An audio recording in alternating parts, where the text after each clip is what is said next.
suo fratello. Buonasera, torniamo a parlare del gioco d'azzardo. Con noi questa sera Giorgia Bogoni, Cooperativa Sociale Nuova Vita, una cooperativa del Vicentino, operativa sempre in questo settore. Dall'altro lato, quindi in ascolto, in attesa dei professionisti, perché siete degli psicologi.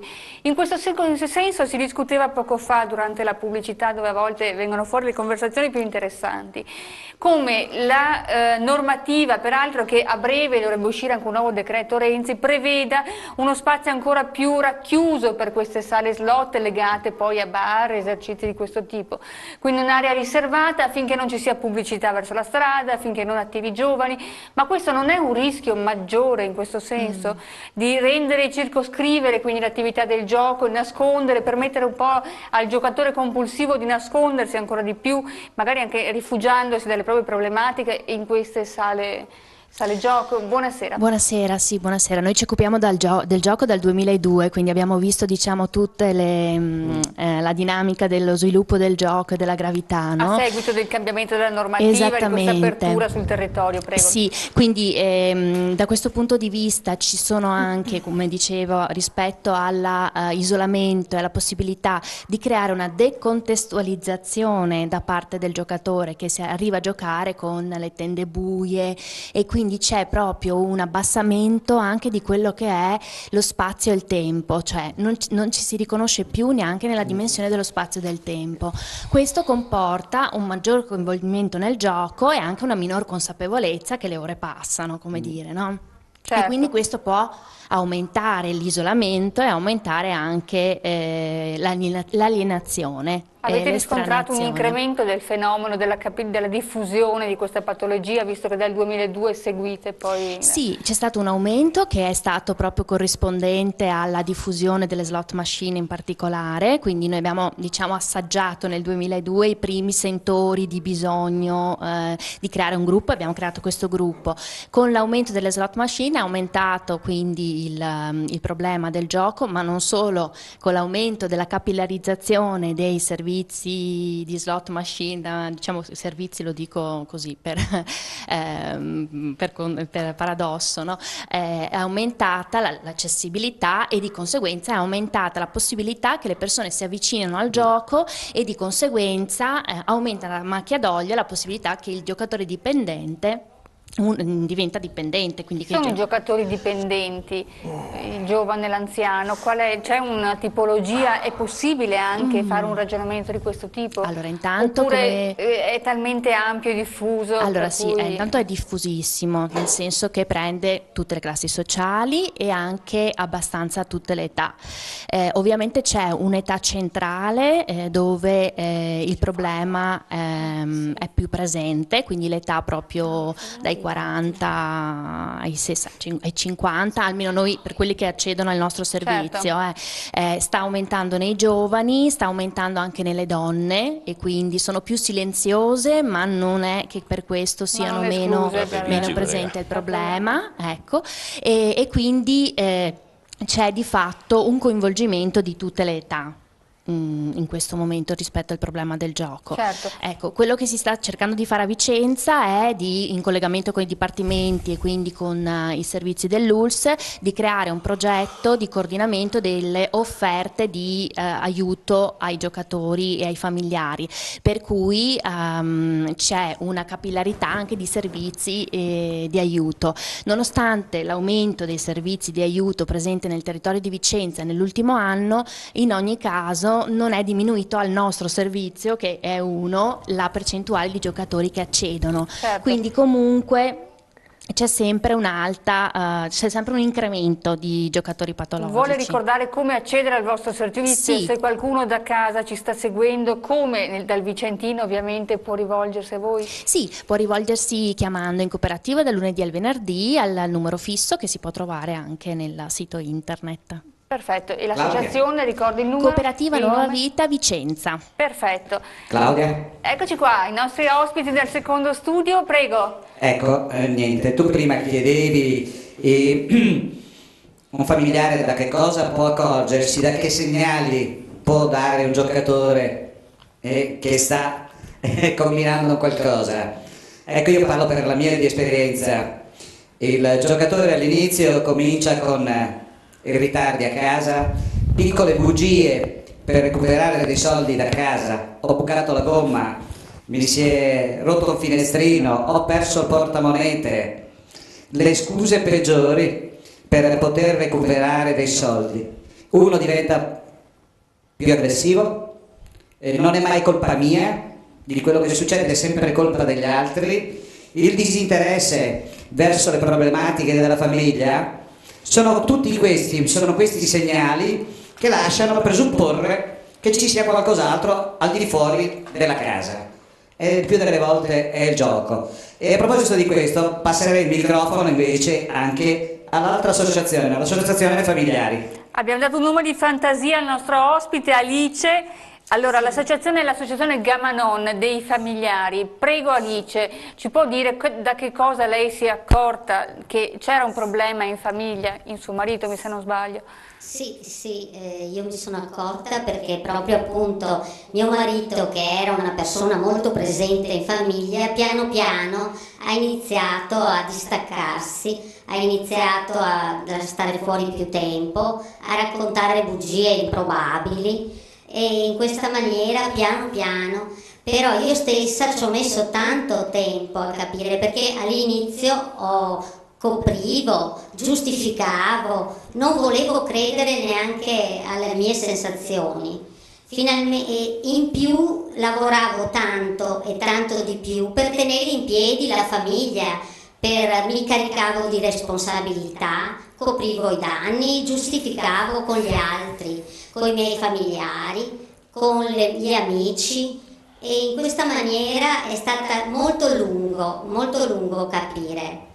Alla fine però ho capito e sono riuscita a individuare il problema e per fortuna ho chiesto aiuto all'associazione di Gamanon dei familiari.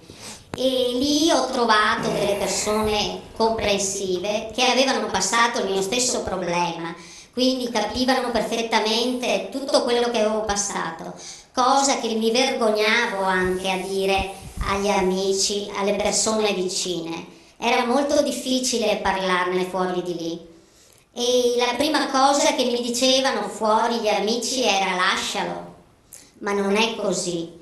Sono persone malate che hanno bisogno di essere aiutate, e noi attraverso l'associazione dei Gamanon incontriamo queste persone. C'è un luogo dove possiamo sfogarci all'inizio e raccontare delle verità taciute, e piano piano impariamo anche, conosciamo meglio il problema, conosciamo il gioco, e piano piano impariamo anche a come aiutare loro.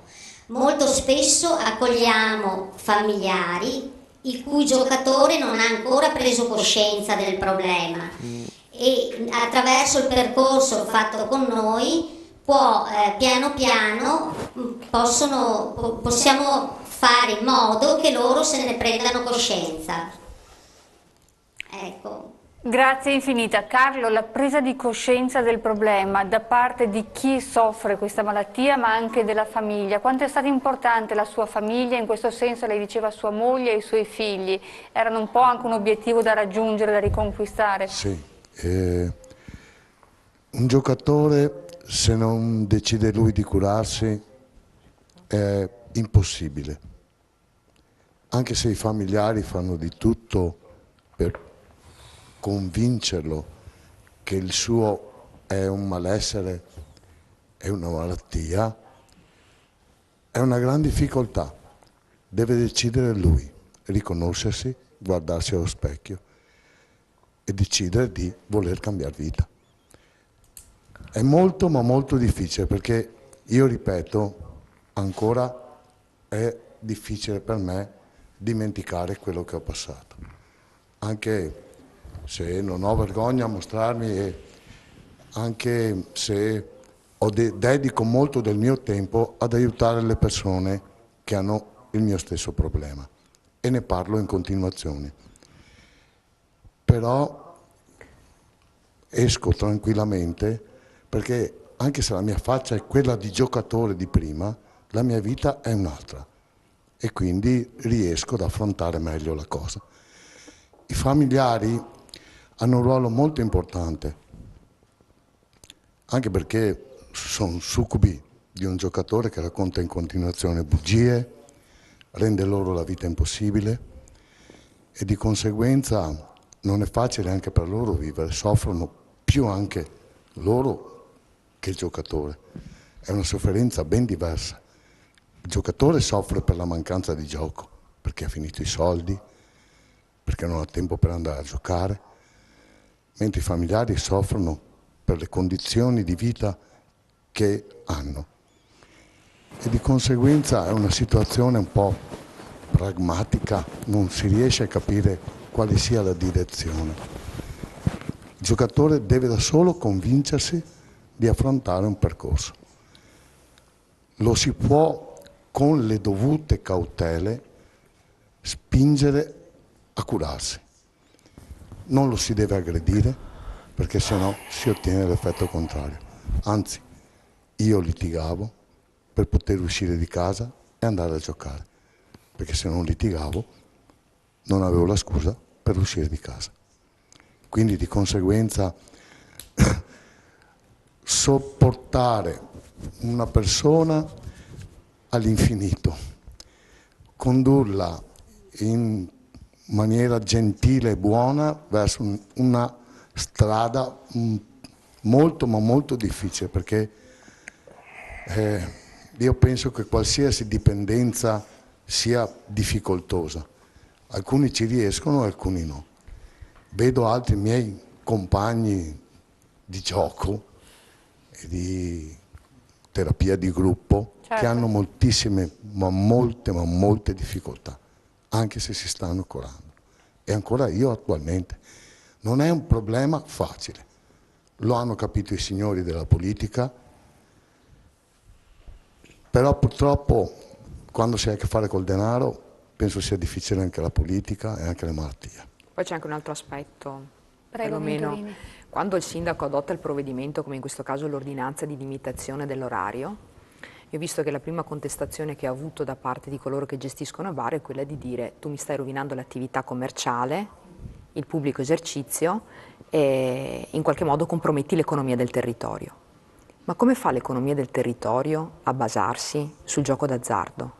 Cioè, mi vengono a dire: noi riusciamo a mandare avanti l'attività del bar perché riusciamo a pagare l'affitto e le bollette grazie alle slot machine.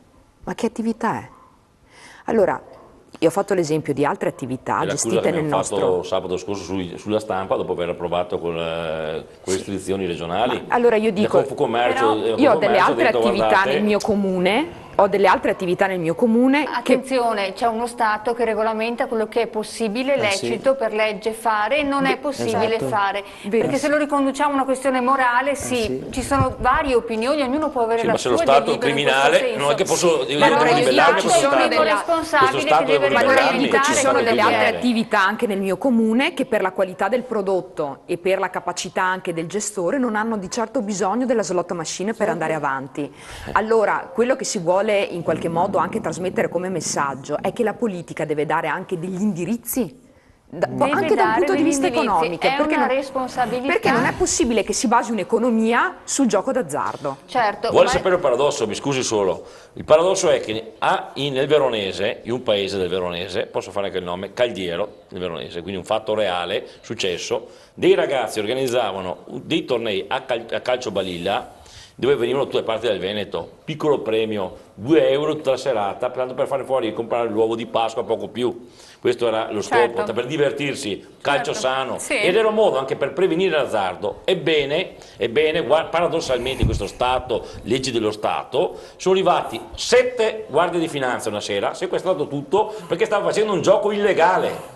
Guardate un'arena di 20 giorni fa, che sono intervenuto il giorno dopo perché ho detto: se questo è lo Stato che punisce severamente 7 finanzieri, tra l'altro denunciato il proprietario del locale e denunciati anche i ragazzi che io conosco, sono venuti da me, ho detto con quale coraggio, adesso io spero che, so che ci sono di mezzo legali, ma spero che sia stata, come si può dire, stralciata la denuncia, perché è vergognoso. Ahimè, hanno applicato una legge che oggi se tu organizzi un torneo di calcio balilla sei fuori regola, ma metti il premio l'uovo di Pasqua, sei fuori regola, se tu hai una sala, slot machine e condoni per 90 miliardi sei un eroe nazionale. Questo non è uno Stato, questo è uno Stato di criminali questo.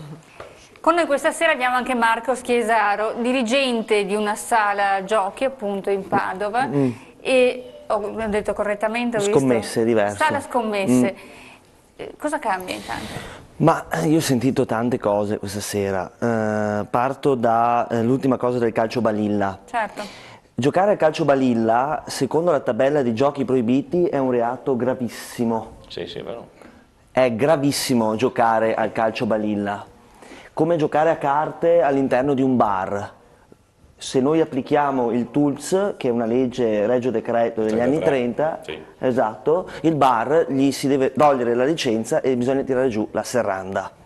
Perché era diffusissima in Italia l'uso di fare questo tipo di giochi, le carte, le palline per terra, eccetera, prima che il gioco fosse legalizzato. In Italia il gioco nero era qualcosa che valeva in vecchie lire 200 miliardi di lire nel 55. Quindi se noi pensiamo nel 55 quanto erano 200 miliardi di lire, bene.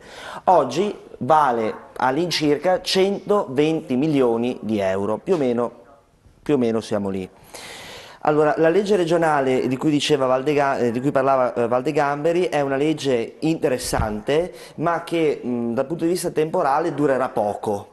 Nel senso che il governo sta diciamo, mettendo in piedi una serie di normative che entreranno nella delega fiscale, che andranno a regolare finalmente nel territorio nazionale come si dovrà disporre del gioco. Esempio, non sarà più possibile per i sindaci, secondo le ultime disposizioni, applicare per esempio degli orari, delle limitazioni d'orario nelle slot. Non sarà più possibile per i sindaci decidere per esempio che in un comune piuttosto che un altro siano 500 metri piuttosto che un metro, piuttosto che 1000 metri da luoghi sensibili. Siamo d'accordo o non siamo d'accordo? Questo è un altro tema, però sta venendo avanti. Quindi lei sta dicendo l'attuale... meno di 500. Quindi lei sta dicendo l'attuale governo, un secondo poi vi do la parola, l'attuale governo uscirà con un decreto di qui a breve, diciamo 20 giorni, che spunterà ancora di più le armi ai sindaci, non potranno più decidere, quindi riepilogo un attimo per far capire a casa, perché i sindaci quindi non potranno più limitare gli orari di accesso, di apertura, di chiusura. Saranno illegali.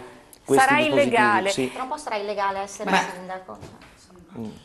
Effettivamente oggi leggevo una reazione, ma è vero, sta dicendo una cosa giusta, perché oggi leggevo proprio un articolo fatto di un intervento del Presidente della Regione Lombardia Maroni, il quale la Regione Lombardia, io la legge che ho fatto proposto nel Veneto è in parte mutuata da quella lombarda, in parte abbiamo in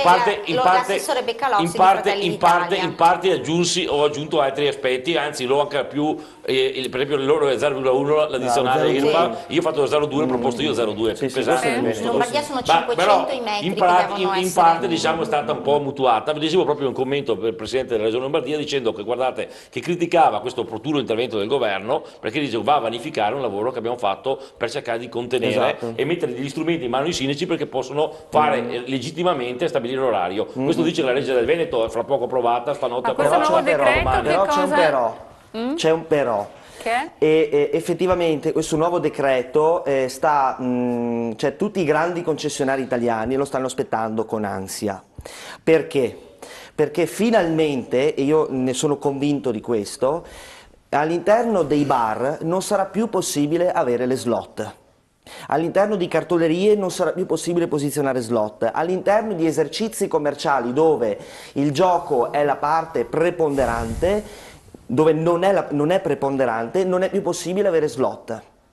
E quindi questo è un indirizzo assolutamente positivo, a mio avviso, perché finalmente tagliamo la testa al toro e diciamo che in Italia il gioco deve tornare come era prima della liberalizzazione di Bersani, che da un certo punto di vista è stata positiva, da un certo punto di vista ha creato il fenomeno che stiamo parlando qui questa sera, va bene?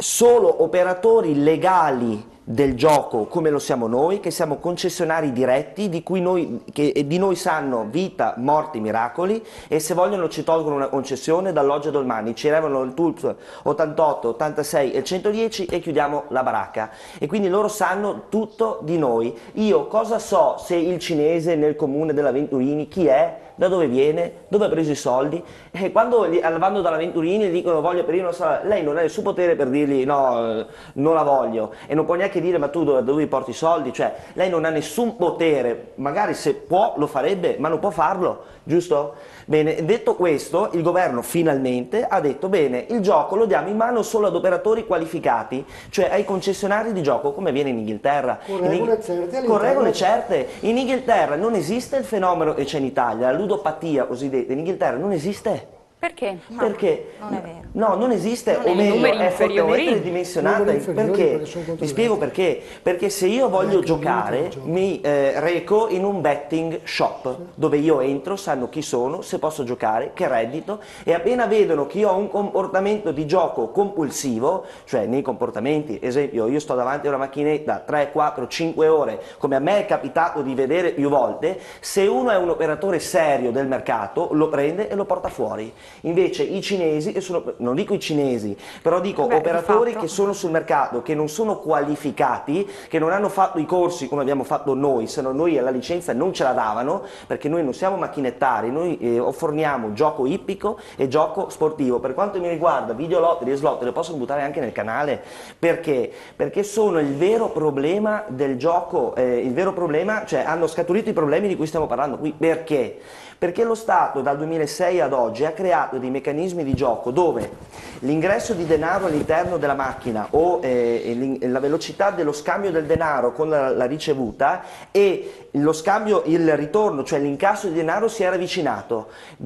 Circa un anno fa, no, nel luglio-agosto del 2014, il governo si è inventato un nuovo tipo di gioco che viene definito virtual games. Che cosa fanno questi? Io in 30 secondi posso giocare 500 euro e tra 30 secondi so se ho vinto o non ho vinto. Cioè si sta ravvicinando il momento in cui io pago il biglietto e in cui incasso la vincita.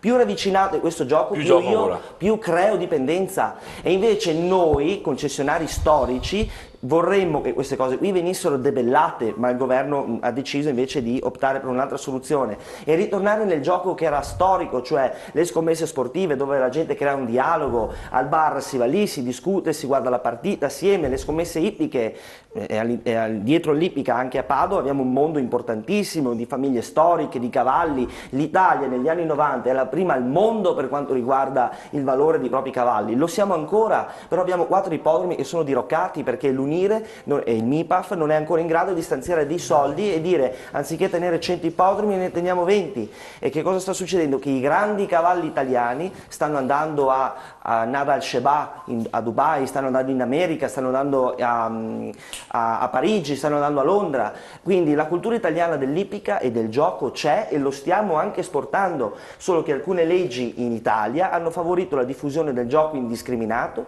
e dato la possibilità ad operatori che nessuno sa chi siano di poter offrire gioco e quindi inibire al giocatore la possibilità di giocare quando il gioco diventa compulsivo. Noi lo facciamo perché se noi non lo facciamo ci tolgono la licenza, il cinese di turno se lo fa non succede nulla. Dovreste anche assicurare la sicurezza però all'interno dei vostri locali, perché mi sembra che degli spacciatori siano stati trovati. Dove? All'interno dei locali di scommesse, eccetera. Questo è un altro, discorso. Questo è un altro discorso. Perché è troppo facile dire siamo tutti bravi e poi non controllate chi vi viene dentro. Se sono in questo senso, un secondo solo fa riferimento alla chiusura della sala scommesse, in una delle sale scommesse, proprio recentemente. Sì, ma non so se l'assessore ha letto il provvedimento. Il provvedimento dice che praticamente noi c'è stata revocata per 15 giorni la licenza, se succede a un cinese non succede, a noi succede. Perché non dovrebbe succedere ad un cinese, scusate? Oppure i centri di trasmissione, perché non hanno il TULPS? Perché non hanno il TULPS? Che cosa tolgo a te se tu non ce l'hai? Che cosa ti tolgo? Per cui Noi siamo continuano ad ricattabili. operare sul Se territorio viene in quanto... uno spacciatore all'interno della mia attività, che potere ho io di perquisirlo? Che potere ho io di inibirne a lui l'entrata? Che potere ho di dire tu non entrare, lo blocco? Cosa facciamo? La sicurezza lo blocco, lo butta fuori? Ci prendiamo una denuncia come abbiamo già fatto? Noi non possiamo fare quello che le forze dell'ordine e la politica non fa. Voi ci date gli strumenti per fare e noi lo facciamo. Troppo facile dire che uno spacciatore entra all'interno di un ristorante, di un bar e noi chiudiamo il bar. Perché dovete addossare alle attività commerciali ciò che voi non siete in grado di fare? E questo è il punto. Dimmi. Dovete assicurare anche il personale formato adeguatamente in modo che anche per la sicurezza degli altri avventori. Ma cosa deve fare? Dimmi, non posso mica sequestrarlo purtroppo perché loro non è che... Dovete avere delle guardie, dovete avere delle guardie ne abbiamo interne. 6 noi. E allora che si sveglino, visto che dentro c'erano spacciatori e quant'altro. Va bene, allora oppure vi interessa, oppure c'è un interesse a avere questa gente evidentemente perché creano ma in realtà anche il luogo dove si trova, creano in realtà è anche il luogo dove si trova, cioè in determinate zone non puoi mettere delle sale giochi perché se hai un certo tipo di clientela poi che gira in quegli ambiti è chiaro che ti arriva là. Allora, come era nel passato dove tu avevi i casinò che erano anche magari luoghi isolati, era un conto. Adesso con questa diffusione capillare e magari andando ad inserire le sale giochi nei luoghi magari più degradati, è chiaro che ti arriva anche la peggiore clientela. Io so di persone, conoscevo un signore che gli hanno revocato la possibilità di giocare perché era uno cioè nei casinò c'era un forma di controllo, ogni tanto venivano segnalati, venivano bloccati. Il provvedimento che il giocatore si autodenuncia e firma perché gli vietano l'ingresso. Io faccio il gestore di bar, non ho le slot perché non ci stanno.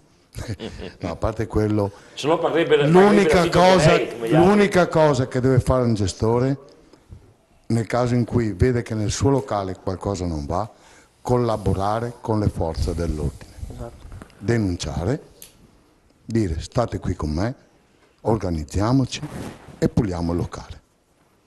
E poi sta anche al gestore. Io non ho problemi, in 6 anni non ho mai subito un furto nel mio locale, neanche una vetrina rotta, niente. Sì, però capisce che se lei sta al fronte lei subisce le ripercussioni cioè se noi la stazione di Padova fino al 2008 era vivibile, dopo nel 2008 oggi quante cose sono successe a Padova e in Italia? Non possiamo dire che non c'è stata nessuna modifica. A Padova avevano chiuso Vianelli, a Padova la stazione è diventata un porto di mare. Penso sia molto ingestibile la cosa. È ingestibile, Io non aprirei ma mai un effettivamente locale. Quello che io voglio dire, e vorrei che queste cose qui non fossero leva politica per avere consenso, perché sennò noi non risolveremo mai il problema. L'agenzia, per esempio, parliamo della stazione, ma non è la media delle agenzie, perché non si è mai visto che le altre agenzie siano state chiuse per queste cose qua. A Padova o in giro perché vanno dentro gli spacciatori o va dentro il nigeriano di tu, cioè non è la media, è proprio perché ormai la stazione di Padova è diventata ingestibile. Ma io sono anni che lo dico, dal 2008 che io lo dico che Padova, che quella zona lì stava crollando. Sono anni, quante volte sentite dire le dichiarazioni sui giornali da parte mia, da parte di SNAI SPA che dicono che lì è diventata ingestibile. L'Associazione Giocatori Anonimi dall'altro studio chiede di poter intervenire. Chi è di voi? Sì, Luca? sono Antonio, prego Antonio, sempre nomi di fantasia. E niente, io volevo dire al signor Schiesaro. Schiesaro, prego, non si preoccupi.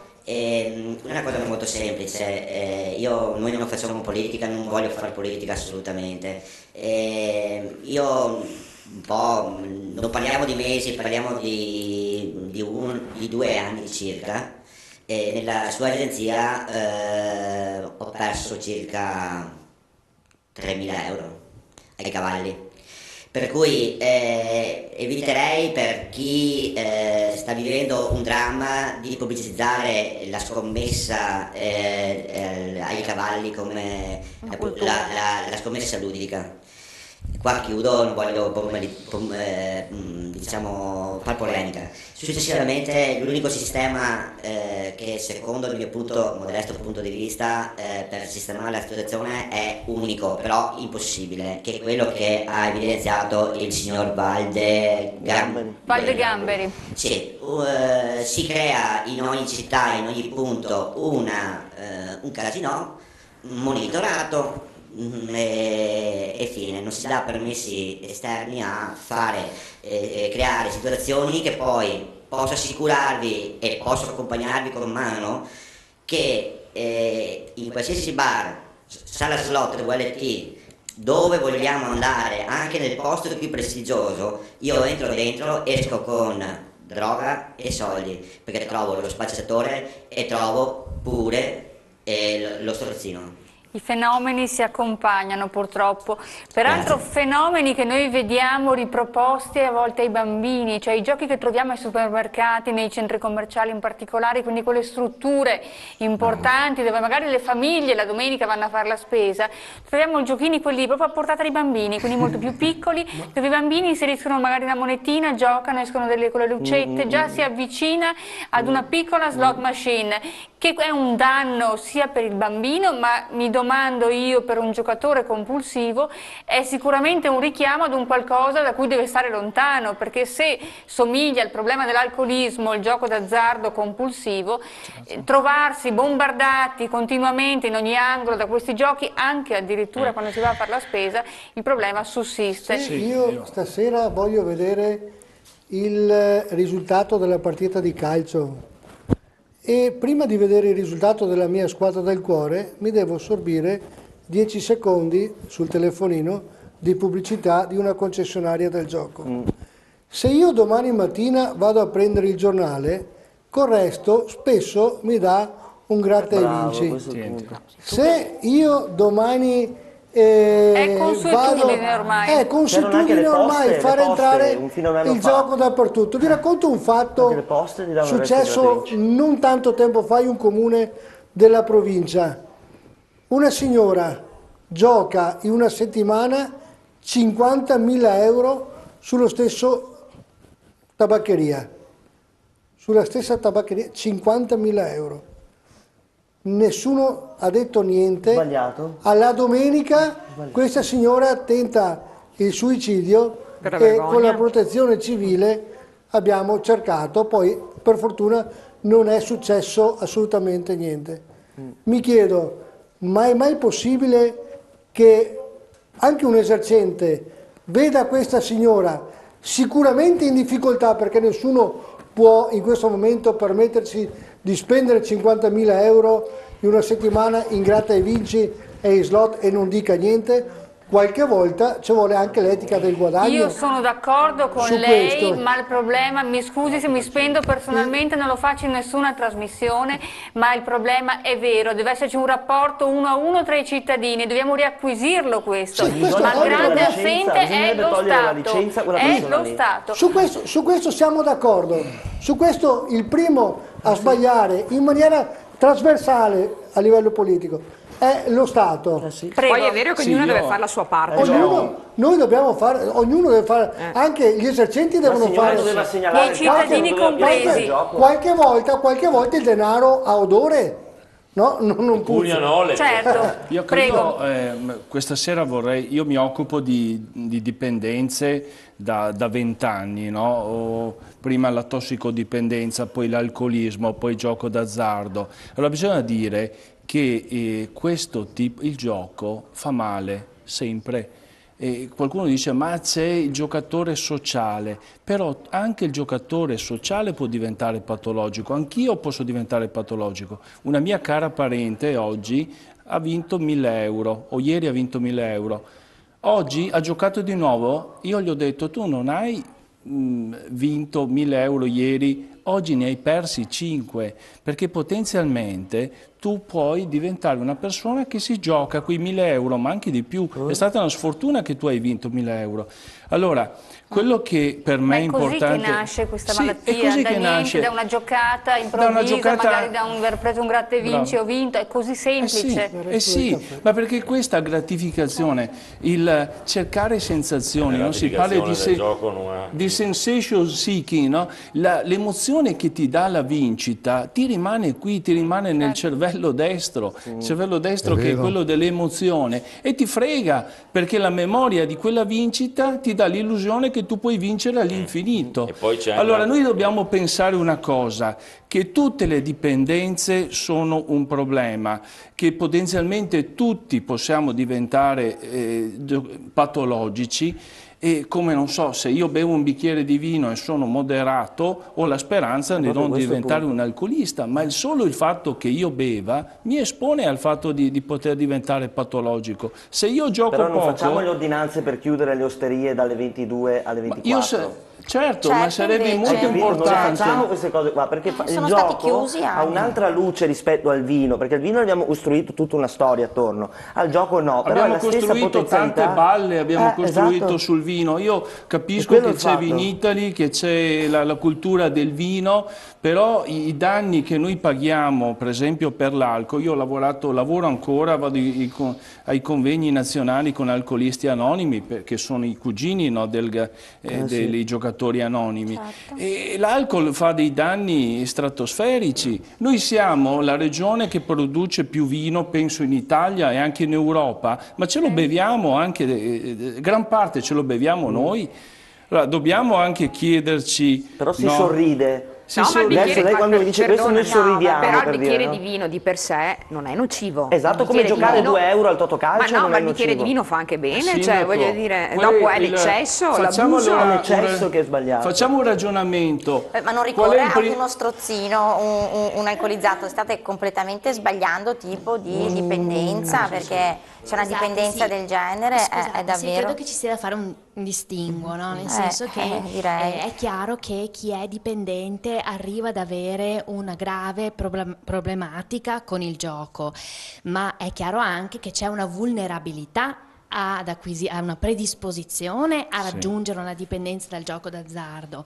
Questo vuol dire che non tutti, se giocano 1 euro, diventano dipendenti dal gioco d'azzardo, come non tutti, se bevono un bicchiere di vino, non diventano alcolisti. Fa anche bene. Quindi ci sono dentro il bar, esattamente, ci sono dei gradi, di livelli ovviamente di abuso, che poi l'abuso può diventare ci può essere una predisposizione in questo senso? Ci può essere una predisposizione? Il fatto di avere in famiglia delle persone che magari sono vulnerabilità. Guardate, posso aggiungere, io ho visto un po' di studi su questo. La facciamo intervenire subito, un secondo solo solo un accenno solo veloce. Prego. Guardate, se guardiamo le statistiche, chi gioca, chi è più soggetto a dipendenza da gioco, guarda caso che giocano di più sono quelli che hanno meno soldi paradossalmente, cioè chi è in stato di bisogno, perché si vendono i sogni, si vende la speranza di cambiare vita, cioè non è chi sta bene non va a giocare,